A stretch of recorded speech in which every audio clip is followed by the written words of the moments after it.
জালাহাজি পরিবার বলতে যা বোঝায়, আজকে জালাহাজি পরিবারের তৃতীয় প্রজন্ম আজকে যে আয়োজনটা করেছে, যার তত্ত্বাবধানে আপনারা সকালে উপস্থিত হয়েছেন, যে সংগঠিত করেছেন আপনারা, আমার ছেলে আবুল কাউসার আশা, আমি আশা করবো তাকে নিয়ে আপনারা আগামী দিনে চলতে থাকবেন এবং সে আপনাদের ভরসা করে এগিয়ে যাবে।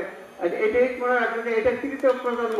প্রথম প্রজন্ম হাজি জালালউদ্দিন আহমদ, দ্বিতীয় প্রজন্ম আমি আবুল কালাম, আর তৃতীয় প্রজন্ম আবুল কাউসার আশা।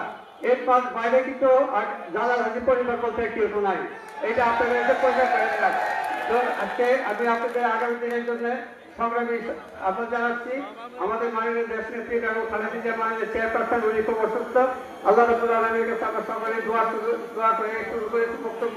ওনার দীর্ঘায়ু কামনা করছি। আর আমাদের আগামী দিনের আমাদের দেশ নায়ক তারেক রহমান সাহেব যে একটি কর্মসূচি আমাদের মধ্যে বাস্তবায়নে পাঠিয়েছেন, সেটা নিয়ে আমরা মাঠ পর্যায়ে রয়েছি।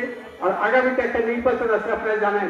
সেই নির্বাচনের জন্য আমি শুধু একটা কথাই বলবো যে আপনারা যারা এখানে জেলগুলো শিকার হয়েছেন, শারীরিকভাবে অত্যাচারিত হয়েছেন, যানবাহনে আপনার ক্ষতিগ্রস্ত হয়েছেন, আপনারা কি ন্যায় চান কিনা? আপনাদের কি হক আছে কিনা যে আপনার ধানের শীষ আপনাদের ঘরে আসবে? এইটা যদি আপনাদের হক থেকে থাকে, ইনশাল্লাহ আমরা সকলেই একটি আশা করি যে বিএনপি নিশ্চয় ভুল করবে না এবং বাংলাদেশের এই নারায়ণ 5 আসন বন্ধ তথা নারায়ণগঞ্জের আমরা যারা এখানে বর্তমানে রয়েছি, আমরা অত্যন্ত পরীক্ষিত সৈনিক। আমরা তিনবার আপনাকে নির্বাচিত করেছেন। কোন সময়? আমাদের মাননীয় দেশটিতে বেগম খালেদা জিয়া যখন প্রধানমন্ত্রিত্ব করেছেন, ওনার সরকারের সময় আমি আপনাদের এমপি, আপনারা আপনাকে নির্বাচন করেছেন। আজকে আপনারা আমাকে কি বলেন? কালাম সাহেব বলেন, এমপি সাহেব বলেন। এই সাহেবের মালিক তো আপনারা, সাহেবের মালিক তো আমি না। আমি আজকে বর্তমানে এখানে পালাবো না, যেহেতু আমাদের সম্মানিত এখানে অতিথিবৃন্দ আসছেন।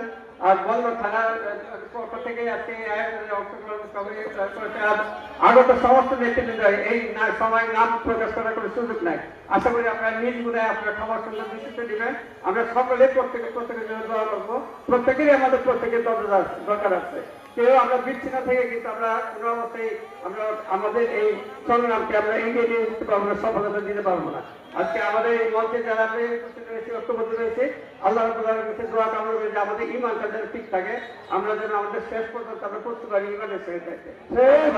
আসসালামু আলাইকুম। টাকা পয়সা দুই দিন, ভালোবাসা চিরদিন।